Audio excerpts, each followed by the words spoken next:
Ministry of Agriculture, Forestry, Fisheries, Rural Transformation, Industry and Labour.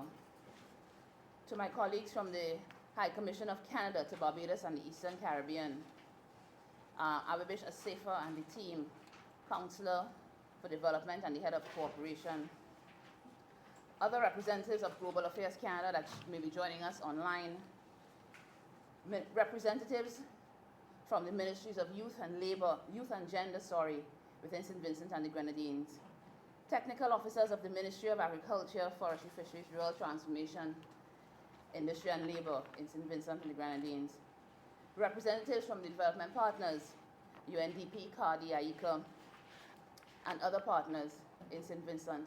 To my FAO colleagues and the team, welcome.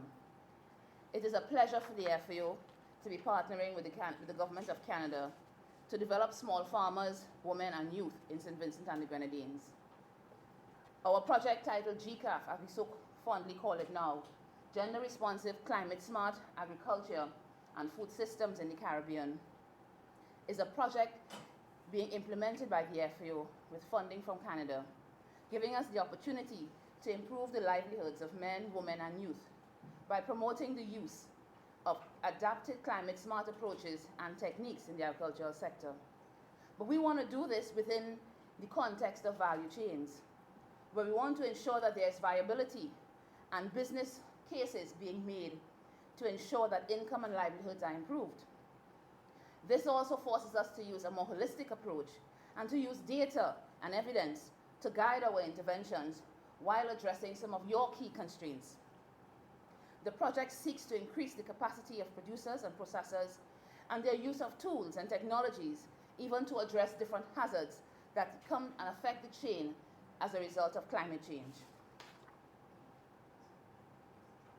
We have been transforming value chains in Saint Vincent and successfully working with several stakeholders to improve the viability of the dashing and in coming days the hot pepper value chains using market-driven data and facilitating what we call a public-private sector partnership to drive the expansion and development of these chains in this holistic way.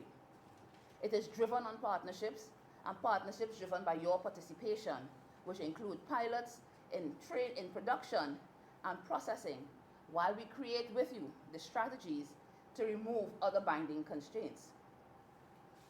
We at the FAO have also started a process in Saint Vincent to utilize evidence based on geospatial data and look forward to the engagement of the geospatial team in Saint Vincent and the Grenadines as part of this project, applying their technologies and use within the value chains, allowing us to improve surveillance and monitoring of production sites, and also helping us in the preparation pre-disaster, and hopefully we won't have to do post-disaster analysis. We within the sub-regional office are constantly promoting climate-smart cropping systems that integrate efficient and adapted and affordable practices and technologies, including the use of renewable energies, which we would like to see applied right here in Saint Vincent and the Grenadines. To do this, though, we don't want to start fresh. We would like to build on your existing activities and project focus within the ministry and apply our technologies and solutions in a bid to work with you in a partnership to further develop and enhance the agricultural sector. Through this project, we can do that by our constant collaboration. We do recognize, and given our source of funding, Canada's pro-feminist policy, and also recognize, though, the importance of both rural women, youth, and men as critical success factors in developing the agricultural sector, especially where the agricultural space exists. So while we have disproportionate burdens of care at home for women, there's also the limited of time for men and women that becomes available to invest in income-generating activities. And within the value chains, we have an opportunity to see this when we focus on the chain and focus on the role and responsibilities of men and women in those chains. When we consider youth within our value chains, our most recent publication on the unjust climate recognizes that rural households that are led by younger persons are more adaptable to the changes and impact of climate change. Youth are often able to generate income from off-farm activities, as well as to adapt to the use of new technologies and tools much faster than our older heads in our communities. And therefore, it is for us to engage them in using new technologies, including innovations, to apply to the agricultural sector and within the value chains. Through this project, we really want to see the engagement of all members of the value chains and building their capacity to produce more efficiently, to work together within your farmer organizations and communities, and to enhance your access to finance as a mechanism, as part of strengthening your role in the sector. With this, we see our contribution also driven by country ownership, and your feedback and participation today will allow me to better understand your needs and your requirements as we seek to work together to strengthen the value chains.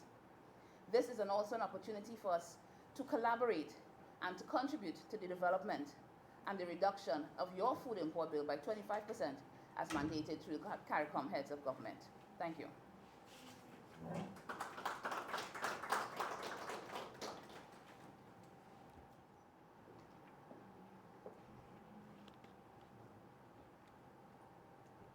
Please note that Miss did say welcome remarks. So to all those individuals who are hearing us online, the High Commission of Canada, sorry, for the Eastern Caribbean specifically, Vomeron,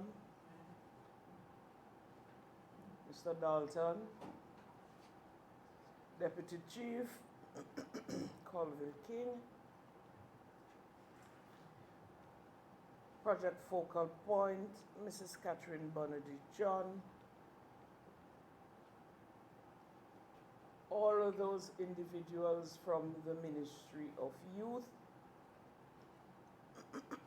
sorry, Community Development, community groups present, ladies and gentlemen, members of the media, good morning to you. I could sit down now, that's welcome, not you? Anyways,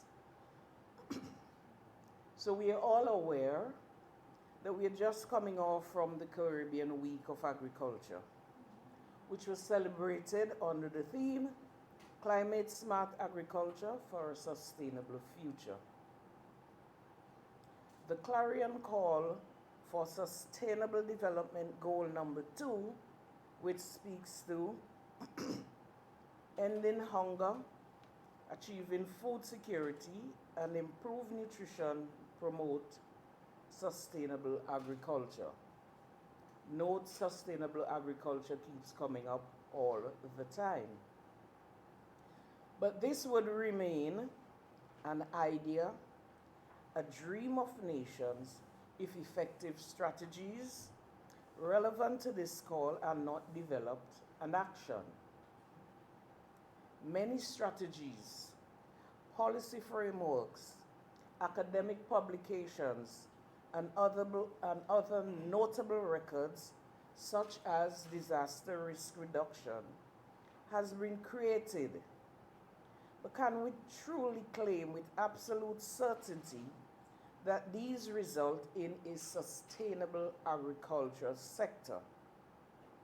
Or is there a reactionary approach to the management of the sector? So we hear a lot of talk about sustainability, a lot of talk about all that agriculture can and should be doing. But are we seriously putting in the work to maintain these objectives?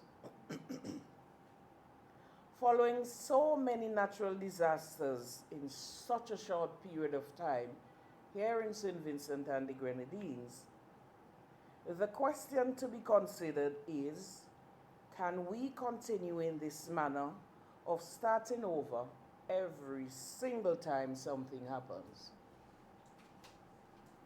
Is there anything that can be done to mitigate the negative impact of such disasters. We do know the vulnerable are impacted most when these things happen. It is with this in mind that the FAO, Sub-Regional Office for the Caribbean, in collaboration with the Government of Canada, agreed to collaborate with us, and that is the Ministry of Agriculture in Saint Vincent, to promote the use of climate-smart technologies in agricultural value chains. The focus this time is on gender-responsive, climate-smart, and food systems in the region. The hope is that at the end of this, we would be more food secure. With the emphasis on women and youth, we are hoping that the project would encourage us to share information that would empower each other along business line. Now, you have probably heard it said that empowered people empower people. You're able to share what you have. You can't give what you don't have. So we are hoping that when we leave here today, and I would always maintain in every new setting, make sure you have the number of somebody that you did not have previously in your phone, so that you can make contact with some people. You can carry on even when we are not present. 2, we want to improve the practices that we are currently using. Now, mind you, not everything that we have is bad. When we hear about improving practices and empowering, we have the tendency to think about only new things. That is not the case. We are looking here for what do we already have? What are we already doing that we can do better? What is it that some individual or persons in the room know that the others don't, that we can share? How do we make that better? How do we go about, not just for us in the room, but when we leave, we understand that sharing that knowledge is going to benefit a host of other individuals. And the more people who are empowered, the more people who have the knowledge. Of course, we are told knowledge is power. Have the power to improve themselves, their families, and their communities. And since the project is focusing on value chain, we don't just want to share information for the sake of sharing information. We have enough universities who do that. They do all the research, they talk and create paper. We want action.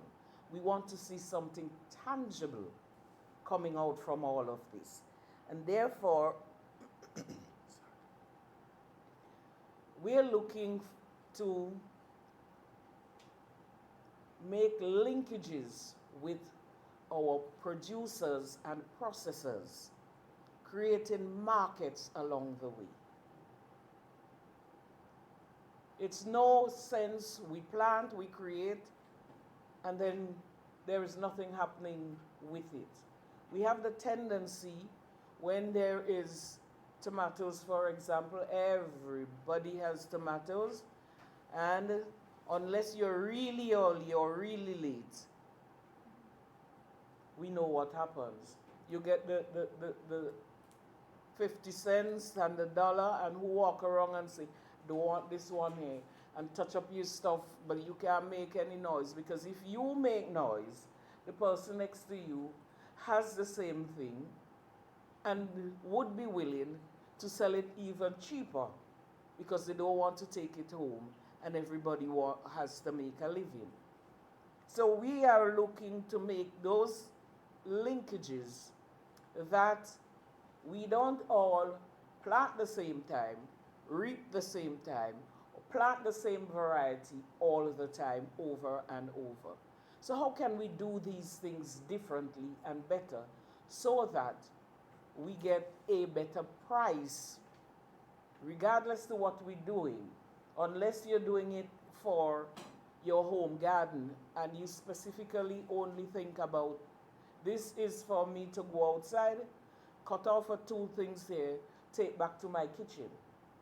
But if we are serious about making a living, if we are serious about livelihoods, then we need to talk about market, which is one of, and we recognize in the ministry, our weak points in terms of producers and processors. We have a host of ideas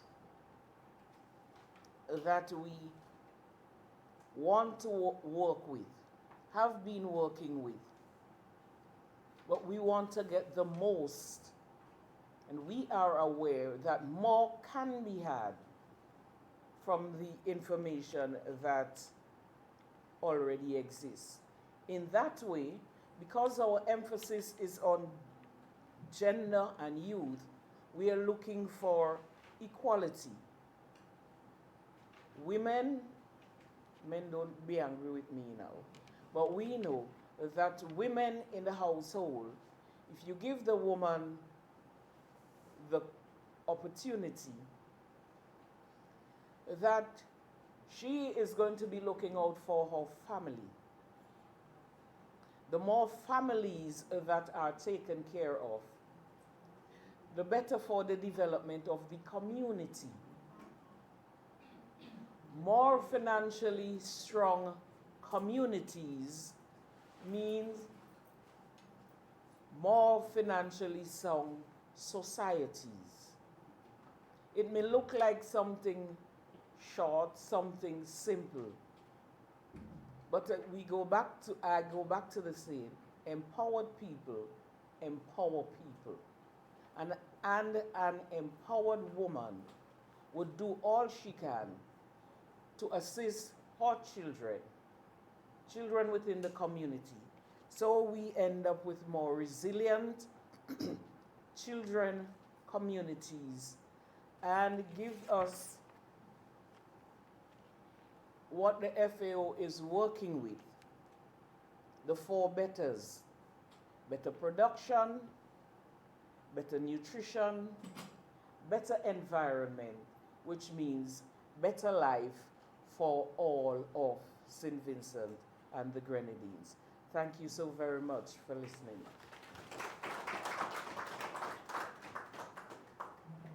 Thank you, P.S. Gittins. I think those were really great words to take us forward to start the workshop today.